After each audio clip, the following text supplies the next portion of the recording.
One of the most important factors for success with your Amazon product and selling on Amazon FBA is product differentiation.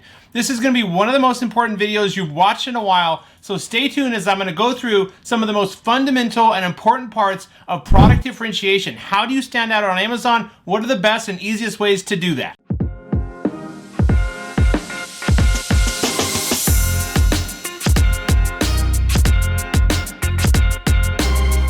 Welcome to the channel. If you're new, welcome back. Those of you who are my subscribers, thank you for joining me for today's video. My name is Brian Noonan. I'm a full-time Amazon FBA seller, mentor, and coach. Right here on my YouTube channel, I release weekly videos covering everything Amazon, e-commerce, and NFTs.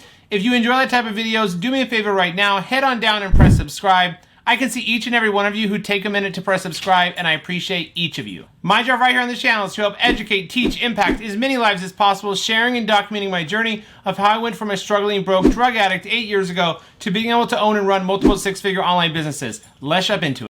All right, well, let's jump right into product differentiation. Such an important video because this is really everything when it comes to the success of your product, whether it's going to really sell well and stand out and customers are going to gravitate towards it, which equals better ranking, faster, lower PPC costs, all of that. So let's get into it. Product differentiation kind of 101. I've made videos in the past right here on my channel on product differentiation, which you guys seem to really like, but I needed to do an updated one kind of going over the best, really kind of more advanced strategies for product differentiation. I want you guys to really know and understand all these. So what is product differentiation? What does that actually mean? It just means improvement, customizations, making your product better. And really the number one thing that I'll kind of drive home in this video is you have to give customers a reason to buy from you.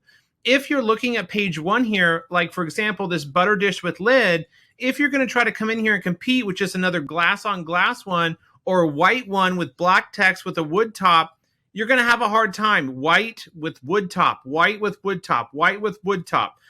Glass on glass, glass on glass, white, white with wood top, glass, glass, white with wood top. You would not want to come in here and do a glass on glass or white with wood top.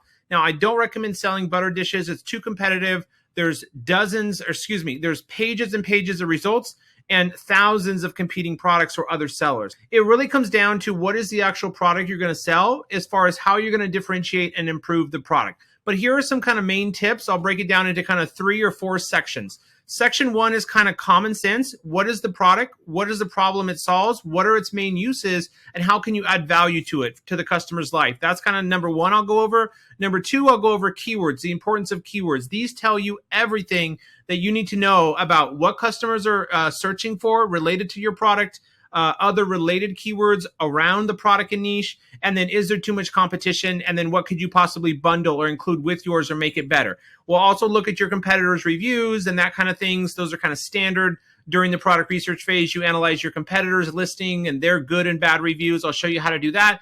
And then number 3, product design and development. I'll go into detail on how you'll actually, okay, so you've thought of a few ways that you want to improve your product. How do you actually go about doing that though? So I'll go over that. Also getting an agreement, in agreement with your supplier so they don't copy or try to sell your unique designs to other sellers or market it on their own website. And then I'll go over testing your product. How do you test your product or figure out once you've come up with a couple different designs, which one will sell best? I'll show you how to do that. And then extras will be going over kind of branding, logos, packaging design, building an email list, partnering and using, find and partner with influencers and affiliates. All right, product differentiation 101. Why is product differentiation so important going forward?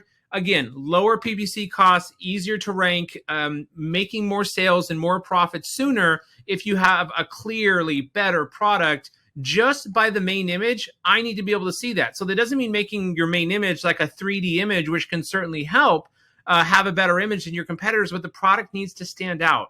So it'd be a mistake, for example, again, this butter dish, it'd be a mistake if you come in here and just try to sell a white one with black text and a wood top. I'm not really, convinced as a customer that I should choose yours. I probably just go buy this one. It has a knife on the top, whereas this one doesn't. I'm not even going to click on this one. This one's a little bit more expensive, but it's got 2,000 reviews versus this one that only has 300 reviews. So unless I like this black line and the text is a little different, this one's not going to probably sell well as this one that included the knife. This product is too saturated though. There's over 5,000 results and pages and pages and pages of results. So that's the first thing, guys, is what's working the best right now to find unique products where you can differentiate them and you don't have to just try to be a me too or sell the same product as hundreds of other sellers, thousands of other sellers even, is finding unique products that are up and coming using Etsy, TikTok, and Pinterest. Find up and coming products. I don't recommend in most cases using the Helium 10 tools like Black Box to find products. Most of the products you see inside the software tools like Black Box are going to become too saturated too quickly. Because even if you go through these steps I outlined in this video, making the product better, customizing the design, better material, these kind of things, even if you go through all that work, if you choose a product like out of the software or where there's going to be too many other sellers, by the time you get to market, all of those things have already been done. And so you're left with like you did 4 or 5 things to make it better. You're like hanging on 1 or 2 to hopefully help you. And that's what happens a lot of the times I see on Amazon is sellers, think they can just tweak 1 or 2 things. Unfortunately, it doesn't work really the best anymore. It used to work years ago, making your product a little bit better, adding on a little something with it, making a packaging nice, changing the color. Those were kind of the basics of what used to work, but they don't work as well anymore. So what does work?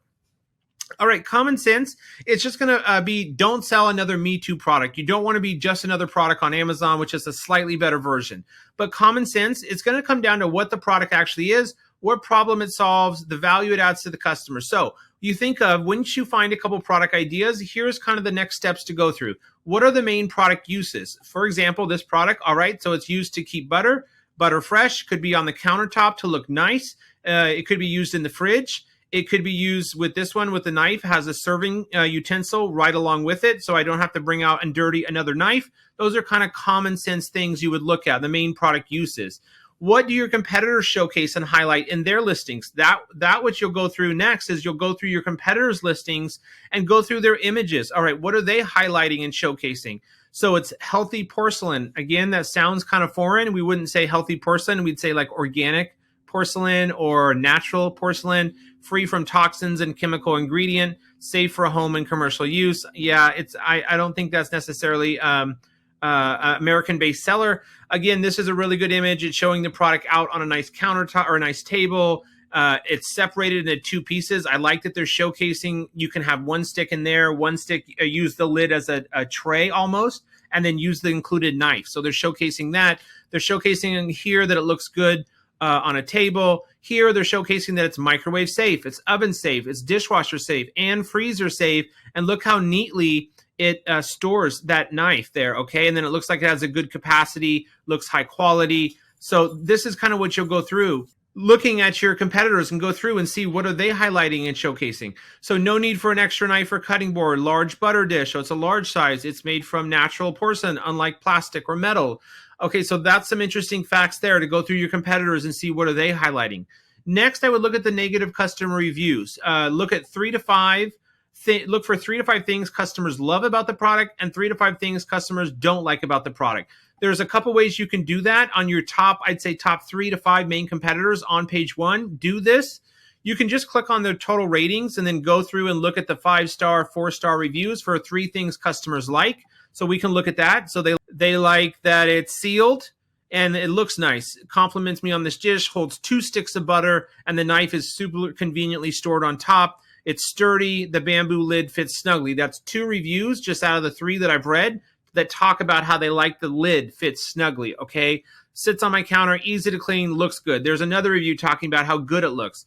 To store my butter, I prefer soft butter and toast on my bagels. The knife was dropped once and it shattered. Just wondering if I can get a butter knife replaced. If you were the seller, you'd want to reach out to this customer, Joanne Ford, and send her a free replacement. They probably did that. That's why their review got to 5 stars. Not so easy to spread the knife. It doesn't cover very easy. Great, very nice, presentable, functional. So several reviews there talk about, and you would want to list these things. Customers love, it looks good, it works, and it's good material, high quality. Now you can look at the negative reviews. Let's figure out like the 3, 2, and 1-star reviews. I love the farmhouse look, but the lid doesn't stay on. Love the size, but the few sticks of butter, it looks nice. Cute knife, but the lid doesn't stay on. There's 2 reviews talking about the lid doesn't stay on. I love this container, only did 4 to 5 stars because the kid put it away. The lid doesn't work as well. Overall, I like this better. The problem is the lid. There's like 4 reviews, guys, talking about the lid. So you want to note that and then make sure that with your manufacturer that you note How does the lid fit snugly on? Is there a silicone seal that wraps around there? And then once you order your custom samples, test them. Make sure that that lid goes on nicely time after time, okay? The other way that you can kind of download all these reviews at once, guys, is going up to the Helium 10 extension, go down to the Review Insights tool. Let me go back here to the listing one more time right here. Go up to the Helium 10 Review Insights right here. And what I can do here is I can extract like the last 90 days. I can extract from the last 90 days, let's say May 1, August 1, I could extract verified reviews, and I could extract the 1, 2, and 3-star reviews. Click apply, and now I can just download all reviews. You can click a download button right here, save as a CSV file, and now you can download all the 1, 2, 3-star reviews and then go through it that way in the CSV file. You can also figure out what color is selling best. So if they offered 2 different colors, you could see which reviews had more colors. So the reviews tell you they bought white, white, white, white. But if they had white and black, it would say white, white, white, black, white, black, white, white, white, black. Okay, so you can get some insights there from the reviews here and the review insights into what color sells best, okay? Because that's another thing. You do want to, variations are a very easy way to differentiate and something you should definitely consider. If other competitors are doing colors, you should as well. It's not too terribly hard to do a parent listing with child listings, but that's going to kind of go over reviews, kind of analyzing your competitors' reviews, taking notes of a few things that need to be worked on. So again, it was the customers loved the functionality. They loved the look of it. The lid, you know, most of the reviews said it was good, but on the bad side, customers had an issue with the lid. The knife broke. These are kind of things you'd want to note and then talk to your supplier about. All right, let's talk about target customer. What is a target customer? For this product, you know, who is actually buying this product? Think about your product. Who would actually be buying this? Is it male? Is it female? It's probably female customers that are buying this. Really, it's mostly female, probably aged, let's say, probably not so many young females buying so much butter to store butter, possibly. But I would say the target customer for this product is females aged like 35 to 60. That'd be kind of my range of where I'd start with. So you want to develop your product specifically for that target customer. You can also go see and understand, are there social media pages or groups for that kind of range? Now, there's probably not any Facebook groups for people for butter dishes, but for farmhouse stuff, absolutely. Farmhouse decor, there's definitely groups out there. So it'd be nice if there are Facebook groups or communities on Reddit or Pinterest of some pages and results of people posting your product. Example, I can give you kind of like building your own social media page. That can be incredibly helpful. You know, for my brands, I have a Facebook page, business page, but also a Facebook group. And I'm just in there kind of documenting my process of launching a brand, getting feedback from members of that group. So building a Facebook group can be incredibly powerful. Let's go into the number 2, which is keywords. Keywords tell you everything about the product. Scroll down on your couple of your top main competitors. Click on keywords right here. This is going to pull up all of the main keywords related to this product. And what's so helpful about keywords is 3 things. I can see, is there enough demand for the product? I can see what customers are looking for. And 3, I can see, is it too competitive? Let me show you how to do that. Just come down here, click on search volume, sort this high to low, guys. Now I'm just looking at what's the keyword or phrase, what's the search volume, how many competing products are there. So once you click on keywords right here, it's going to pull up all the main keywords that the seller, this product, ASIN, is ranking for. Let's go down. Butter dish with lid for countertop. Is that the product? Yes, absolutely. Butter knife, no, this is not a butter knife, although some do come with it. Butter container, yes, that's the product. Glass butter dish, all right, yep. Farmhouse dishes, possibly. Butter tray, well, yeah, that lid on one of them was used as a tray, so yes. Butter dish, plastic butter dish with lid, no. Butter dish with lid and knife, yes, there it is. So right there, guys, I can see that those multiple keywords have over 2,000 search volume each. So I've already validated there's enough demand for the product. The main problem, though, is this competing products is pretty high. It's like hovering around 1,000 or more on several of these. The reason I wouldn't recommend this product, though, is mainly because the number of other sellers that are out there, not so much the competing products on some of these keywords is the issue. It's the review counts and the sellers that have been there for a while. I think it'd be hard to break in here as a new seller. But keywords, guys, let's look at these keywords because they can give you insights on how to differentiate your product. So customers want kind of a French-looking butter dish. That's got 3,000 people a month searching for it. They want a butter dish with lid. There's several keywords that talk about with lid. 24,000 customers are looking for one with a lid. I saw one that had farmhouse dishes in it. People like 2,900 people are looking for farmhouse one. So French, farmhouse, with lid, with knife. Those are all key indicators on what you should do with your product. Okay, so that's where keywords come into play. And then that competing products gives you an idea, is there too many other sellers out there? I would like to see that several of the main keywords there with at least 2,000 search volume have around 2,000 or less competing products, okay? Number 3, let's go into product design and development, coming up with your own improvements, unique customizations, design. So let's say you find a product. Now, how do you actually go about changing all these things? There's 2 main ways, guys, you can go about actually changing your product. Number 1 is just working directly with the manufacturer. Sometimes manufacturers will have their own research and development team, and you just kind of make some drawings or some text, describing what you want done to the product, send some pictures of some other examples of the product you're trying to do, and the supplier will be able to make those changes for you, just going back and forth with text and drawings and with their internal design team.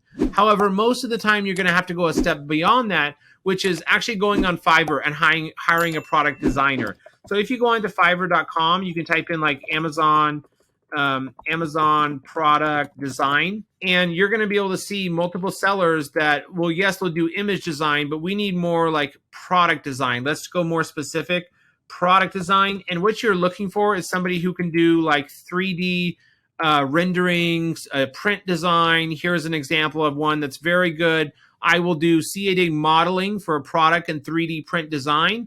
There you go. There's somebody who can actually like do the 3D renderings, provide you with the source file, the AI file, and you'll just work with that person on Fiverr going back and forth on what you're trying to change about the product. And then that person on Fiverr is going to send you a file called an AI file, or sketches or illustrations or drawings, and the source file, which you'll send to your supplier, who's then going to apply it to their machinery and print out your product and make it. And you definitely want to order custom samples, even multiple custom samples, to make sure the supplier got it right, okay? So that's how you're going to kind of design and upgrade a product, either directly working with the manufacturer or through Fiverr. Now, how do you find a good manufacturer who can actually make that product for you? You really just have to contact multiple suppliers on Alibaba. Let's go here, butter dish with lid. You're just going to have to go, through the suppliers. And what I would look for is, verified suppliers, ones with trade assurance. And I'd look for ones who've been in business for a few years. Okay, so this one's been in business 6 years. They're verified. You can see here it says ODM services available. That means customizations are available.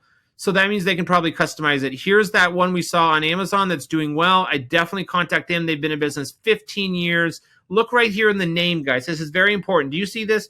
Porcelain Factory. So if your product is going to be this one, this is the first supplier I would contact. Number 1, their price looks good. Number 2, their product looks good. Number 3, they're verified. Number 4, they've been in business 15 years. Number 5, they have 4 diamonds. Number 6, it says porcelain right in their factory name. So they specialize in that material. And then check with their MOQ. You don't want to have to order more than 500 to 1,000 units for your first order. Ideally, around 500 should be your first order quantity. If the supplier is telling you 3,000 units for customizations, I would just keep looking for other suppliers. You only want to stick to around 500. And there are suppliers out there who are willing to work with you or not charge you a big mold fee, like thousands of dollars for a mold fee. However, if it is like a unique product that's never been on Amazon and the mold fee is, let's say, $1,500, I do recommend just going ahead and paying that, as long as all the other supplier details check out, because now you own that mold fee and it's a one-time fee and you own the molds. Okay, molds are just like a custom machinery that they have to make your product. You also want to get an agreement. Over in China, you can hire a Chinese attorney to draft up this agreement for you, which states that the supplier won't sell or market or give away your custom product designs to any other seller or market them on their website. Materials, of course, you can discuss with the supplier the materials. What materials do they have? What can they offer? This goes into kind of more of the product development. What materials do they offer? how can it be changed? What color? What's the thickness of the material? What type of porcelain is it?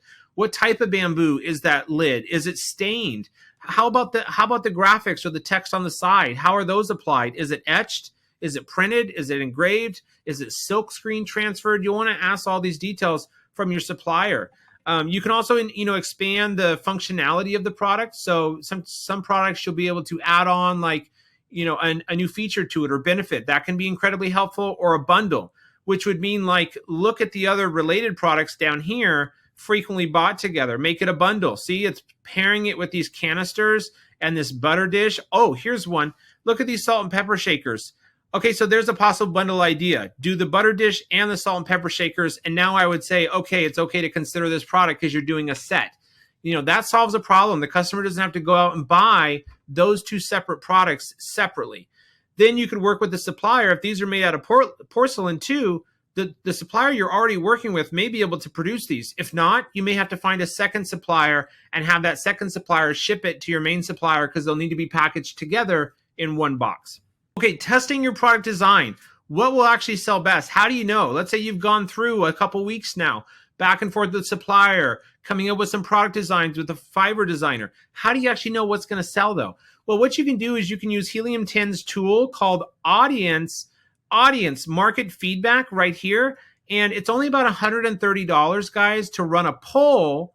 And you can test, several different things. You can test main image, you can test product design, you can test packaging design, you can test so many, like 15 different things you could test. I usually do product design and then do 100 people. It's about $130 to run one of these polls, and you'll get real customer feedback, about 100 responses of customers voting. Do they like design number 1, design number 2, design number 3? And then you know which ones to move forward with. So use Helium 10 Audiences tool to run a poll, a PickFu poll, to get real feedback. It's only around $130. Extras, guys, are going to be branding. You want to have excellent branding. You want to have a good logo on the bottom of the dish. You want to have good brand colors, a good theme, good packaging design. Not all products require a nice custom box. This butter dish, I wouldn't necessarily say needs a nice box package. More important is going to be the actual product. But some products like beauty care products, you definitely want to have a nice box because labels and box design is very important for select products like beauty and cosmetic products and those kind of things. So other things you can do, including free gift, in your listing, you can't say free gift, but you could say ebook, 10 recipes included in our ebook, or a quick start guide on how to put your product together. This comes into leads into building an email list. So on your thank you insert card that you have in your product, you have your supplier print and include, you could say, scan this QR code to get your 10 baking recipe cards, or scan this QR code to get 25% off your next purchase from our brand. And then they're taken to either a ManyChat flow or a landing page set up with Helium 10 Portals tool. And the customer gives you their name and email. You start collecting all those names and emails. Now you have an email list that you can market to future product launches. You could open up the new product launch to your email list first, or even do the poll right through your customer email list. Send the designs to them or your Facebook group and ask them to vote on their favorite. Okay, so building a Facebook group, or at minimum an email list, is very important. And I have another video I recently released on my channel which goes all over building an email list. So make sure to check out that video. Also, having a charity or brand mission or cause. What does your brand stand for? You may have seen in some product listings, kind of towards the last image here, they'll say 10% of profits go to this nonprofit or charity organization. This can help customers connect with your brand on an emotional level and get kind of what you stand for as a brand. You want to make that clear. You don't want to just be a random brand. You want to show, like, are you a high quality brand? Are you like a Pottery and Barn brand, sophisticated, modern? Are you a brand that uses natural ingredients or products, organic products in your materials? Something. And then even a step above that would be a charity, like 5 or 10% of profits at the end of the year go to this organization, which does this. You would show that in one of your main images, and it could be down in your A+ content. And then finding and partnering with influencers and affiliates. This will come later after you launch the products. You can use Instagram and Shoutcart and TikTok to find these influencers and affiliates to partner with and do product launches or deals with, promos with. But actually, it comes down to during the product research phase. Are there really affiliates that I could market this product to or partner with? Yes, I'd say it's limited, but I'm sure there's kind of farmhouse decor DIY people on Instagram and TikTok that I could definitely, and home and kitchen influencers, I could definitely find and partner with on this. Well, guys, that's going to go over product differentiation, kind of more advanced strategies on product design, common sense, identifying through keywords what customers are looking for, and then even testing your product design, seeing what will sell best before actually investing into it. Hope you guys found this video valuable. I'll see you on my next one.